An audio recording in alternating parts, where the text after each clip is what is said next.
We're just kind of throwing them into it. Jesus, this is the first time I've ever had a high school student on the random musings from the clinical trials guru. And hopefully, we don't get in trouble with YouTube uh, because I put that this show is adults only. So it's not intended for kids, even though you're. Are you 18 yet? No, I'm still 17. 17. So, We took the technically, precautions of getting a signature of. okay, good, good, good. So we're covered by YouTube. YouTube did something recently where they make you say if your audience is intended or if your content's intended for kids, and then they took a bunch of people's revenues. Mine is not, but maybe now it is. So hey, maybe for this video, I will put this one is for kids. But thank you very much. We've got Jesus, who's a future researcher. He's still in high school. We've got Michael Reese, who's am I pronouncing it right, Michael? Yes. Michael Reese, he's a study coordinator. Many of you have been asking, hey Dan, follow up interview with Michael, please. He's a study coordinator at a large company, and he's at one branch of it in Colorado, and they're doing all kinds of observational studies. We're going to get into his day to day stuff. And the part one was kind of how he got into the industry. So maybe Michael, for those who haven't seen that one, can you just kind of give a background of who you are, and then we'll get into Jesus also. Sure. I got into this work because I was working as a technician at another hospital, and I went back to school for public health because I was trying to figure out how to get into research. I was looking for an opportunity for that, but seeing how difficult it is, all the job training and the education. And I had already had a bachelor's, but it was a Bachelor of Arts in Psychology, and that wasn't super promoting of either a healthcare degree or a research degree. So I picked public health to kind of branch the gap and appeal to uh, both job industries, I guess. Even though I was in a hospital at the time, so I started my job search to be in research about 2 years ago. I've been in this role for just about a year. But Dan, when you and I talked last, I shared how difficult my struggle was to get a research job, even with a master's degree, because of my lack of research experience. I applied to hundreds of positions within Colorado and beyond because I didn't want an entry level position either. You know, with a family to support, with education bills, I wanted something. I wanted at least to start at the clinical research coordinator title and kind of work my way up from there. So I was a little more selective, but without that experience, that's what I had to do. That's what I was looking at. And this position that I'm in now, they said sure, we'll give it a try. And so I went from no experience to being in kind of a middle management job. Yes, that can happen very quickly. 1 year is like this is like dog years when you're in research because literally the industry is growing so quickly. And Jesus, this is gonna look great on your CV, man. It's never too early to start your resume. Like I know you're Yeah. probably gonna go to school, go to college, and all that stuff, but man, this is gonna look so good on your CV. And if you like the industry, you should look to intern while you're in college or maybe even do some research like at the college that you go to, right? So we're going to get into strategies for Jesus too, but yeah, as you've seen, Michael, I mean, you go from like no experience to running the show and much more, wearing many hats.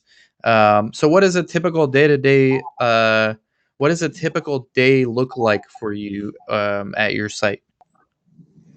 In our site with this role, I guess it's hard to compare maybe to how it is in other areas, especially clinical trials. But we have a lot of freedom and autonomy, even with the responsibility that we have. For the study that we're doing, we're the only site in Colorado that I'm aware of that's doing it. And we also are kind of short staffed, so we could pretty much go in any direction. But when we start for the day, I have a pre-made schedule for where the employees are going to go, what they're going to be doing. And typically, what that looks like is one staff is going to talk to patients in the hospital pretty much all day, tell them about the study, try to do enrollments. The other staff is going to go out into the community, either at a different healthcare venue or to an event that the hospital might be involved in, something very social and likely, I don't know, sales isn't the right word, but it's kind of that presentation of the program in that way. Yeah, Outside, community outreach, I guess. exactly. And so while they're doing that, I stay here at the clinic. I take walk-ins and do enrollments. I plan for the following week. I handle other projects that our medical director wants. There's so kind of a lot of things that are happening here at the home site. Just from the little things to the big things, how to plan, how to make more relationships with other clinics. That's kind of what my plate looks like. So there's a lot of freedom to do things the way that we want to do them, but we're also expected to continue to find participants at the same time. Wow. Very that's interesting. So you literally got into a situation where you had to learn very quickly. And I mean, you're part of just like everyone else, the industry's growing so quickly. Once you're in, like you're no longer someone that's research naive once you have 3 months, 6 months experience. And this is why this experience is going to be so powerful for Jesus. I mean, who knows what the industry is going to look like when you're done with college? I'm assuming you're going to college, right, Jesus? Yeah, yeah. Yeah, so who knows what it's going to look like when you're finished with school. I mean, we might need way more CRAs or there might be a pullback in the economy. Nobody knows, but having research experience on your CV is always going to be helpful. Just keep that up. Michael got in and he's now responsible for how many people are you in charge of there? Well, if we count Jesus, I guess that puts us at four total.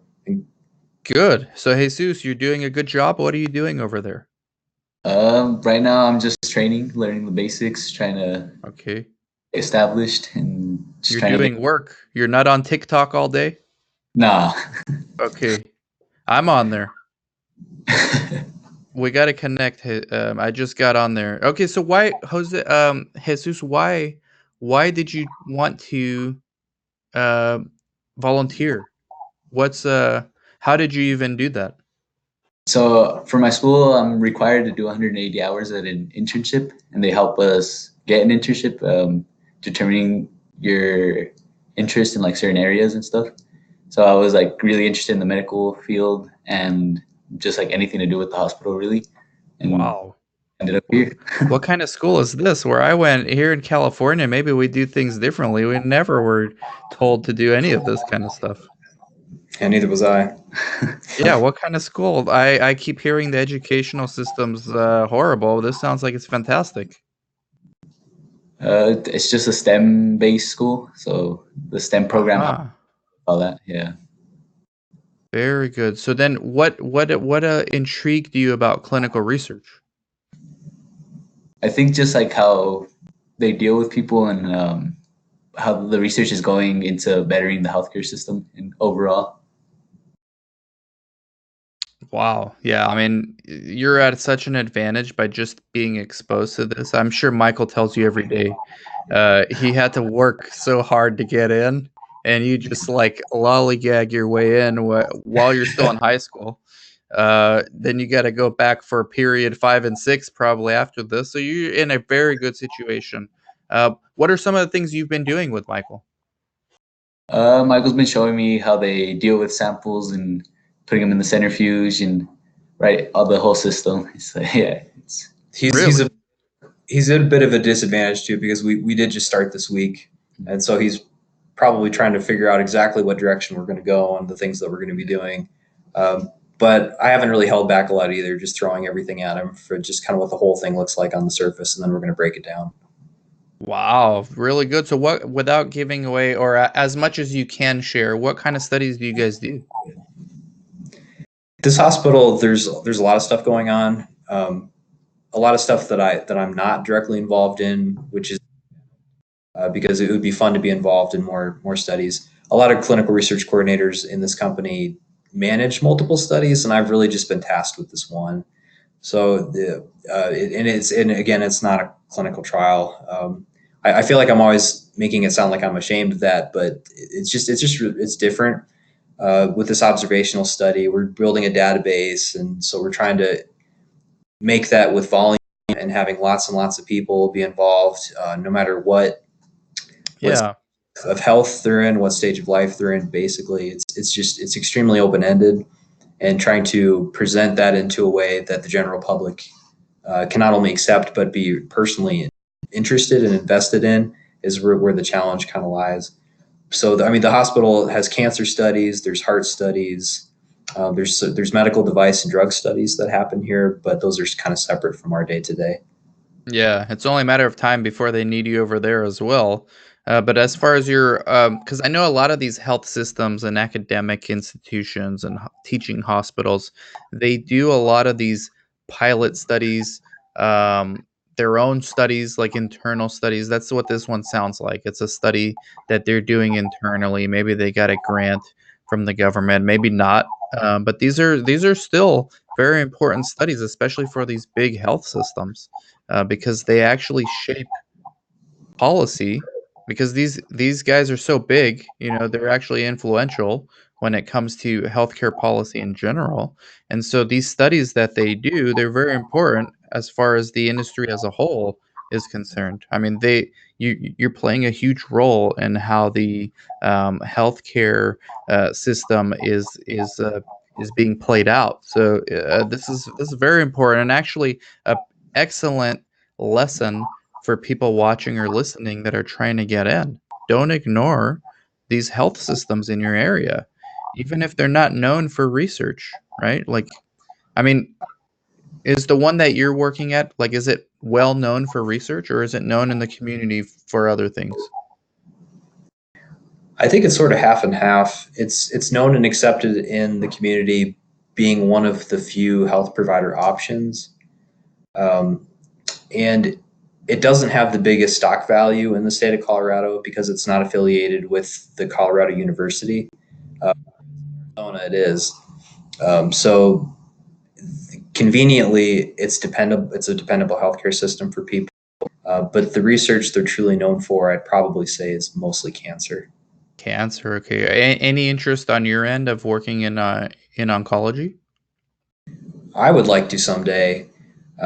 Something I'm currently dealing with is if I personally decide to make that venture, is how to obtain that not only monitoring experience but cancer monitoring experience as Yeah. being a prerequisite to the field. So, except for the only card I think would help somebody like me or other people who might want the same thing is by starting out in a hospital, kind of leveraging good relationships, building things up from the ground and trying to, because it seems like when you're just going from company to company, that if you can't clear those basic minimum requirements as a stranger, then you're probably not going to get it.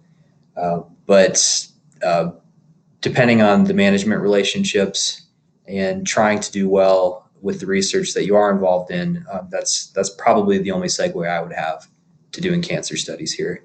hmm Now, with the studies you're currently doing, do you actually interact with monitors? Like, is your study getting monitored or audited? Not yet. Our site has been open for almost a year, and our primary principal investigator, they swapped. So the NIH is, I guess you would call them our sponsor. Ah, Uh, see, you're doing NIH study. This looks very yeah. good on your resume.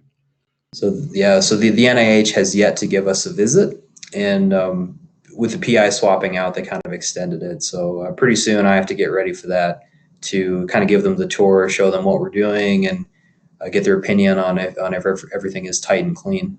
Yeah, yeah. Are you guys the only site doing this study, or are there other sites doing this study? There are no other sites right now in Colorado, but Okay. there are sites all over the country. Okay, so you guys are the only site in Colorado. This is very good. And Jesus, this looks fantastic on your resume. I'm hoping you're putting this study on your CV. Do you have a CV yet? Not fully done completed, but yeah, I've started one. Are you on LinkedIn? You need to be on LinkedIn. Yeah, some other programs in school require me to have Very good. LinkedIn. Yeah. We need to connect. We need to connect because TikTok is fun, but LinkedIn is where real networking can happen. So make sure we connect, and then we got to get Jesus a book, and also Michael. I don't know if you have the book. We're gonna send you guys a book as well, the Comprehensive Guide to Clinical Research. I don't have one near me, but you'll get one. I'll get your guys' address after we're done. So Jesus, what is your goals? Like, what are you trying to do career wise? You're still in high school. This is insane. So what are you planning to do with your life, sir, young man? So ultimately, I want to get a degree in biology and then go to medical school, become an anesthesiologist. Hmm. It's pretty ambitious. Very ambitious. I was a pre-med student myself. And look at me now. But that's it's actually if it's going to help you so much by having research experience on your CV to get into med school. That's one of the reasons why I got into research was to help my chances in getting into med school, which didn't happen, but then I discovered a whole new world here with research and I just took off with that. So there's so many opportunities. Even if you don't make it to med school, um, there's so many opportunities for you in this industry. And then if you do make it to med school, the same. You could be a principal investigator. You can own your own site. You can be a sponsor. You can get grants from the NIH, just like the place where you're volunteering at now is doing. Fantastic opportunities for you. What did you think about the research industry before you started? And then what do you think about it now? I didn't really know about the research industry before, and then starting doing all the trainings and stuff, I've gotten like really interested into it. Did you select research or did they just send you here? They sent me here. So it's serendipity. See, Yeah. research chose you. You did not choose research. It is kind of a funny situation when you think about it because based on my personal experience and the challenges and the interest that I faced and shown, um, I want to be generous with that. Like I want to use my position to try to help other people like Jesus. I'd like to bring more people in, kind of show what the industry looks like, the challenges that are out there, the experience that they're asking for, the education that you need, some of the social media profile presences that are good to have, like LinkedIn you mentioned and TikTok. Um, for TikTok is like I just got on it this week, and there's already people talking about clinical research on there. So I'm a little surprised, but also not surprised to hear that.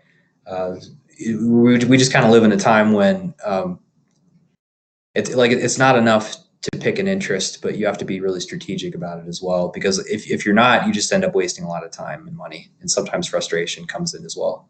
Very true, very true. But see, even in Jesus's case, like it was kind of luck.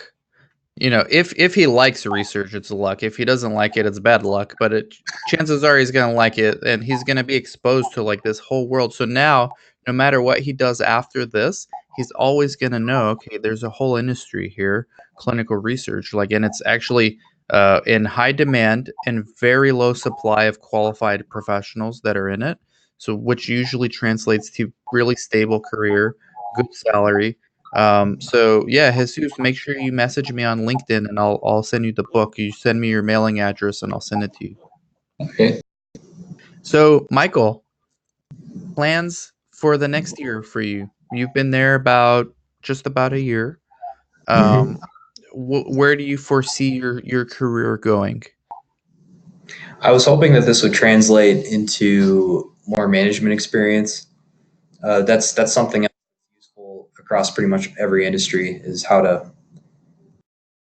take responsibility over other people and to lead a project. Uh, it, it was sort of luck also that I ended up here and that the responsibility was given to me and it's not a ton, but it's not really small particularly either.